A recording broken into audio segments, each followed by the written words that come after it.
Regarding health information exchange activities, what do you see as next steps for this in 2011? So in terms of healthcare information exchange initiatives, I think 2011 is really the first year of meaningful use. And so you'll see, I think, a lot of activity of providers, hospitals, and health information exchanges really starting to gear up so that providers can begin participating in that program. I think the other thing that you'll see is some indication of what the criteria are going to be for stages 2 and 3 of meaningful use, where there's going to be a lot more emphasis on the need to exchange data in order to be considered to be qualified for an incentive payment in those later years. There's really a growing emphasis on the need to move data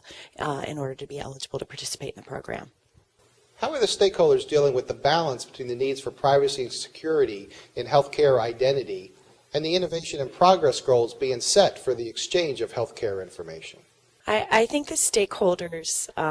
particularly at the policy level, are really struggling about that balance between setting the right level of privacy and security in identity management, and yet also making sure that we don't set the bar so high that we're discouraging smaller providers in particular from participating in the program. I suspect, though, that at the larger institution level, I think they have a good understanding that in order for them to be successful and to build the trust of their patients in health information exchange, they're going to have to be able to represent to them that they can protect the data. I think it's much more important for them because they're large and they have much more to lose from a reputation and financial standpoint if they don't get it right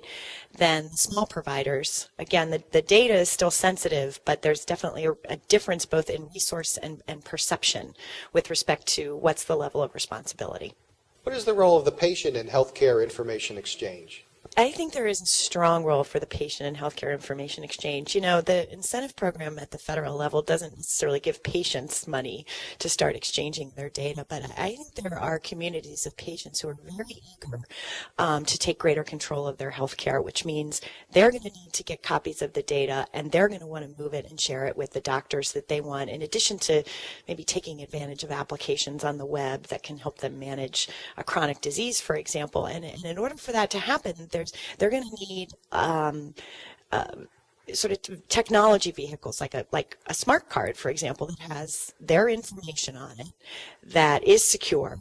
and that gives them the type of control they want in terms of who they share the data with and how much data gets shared.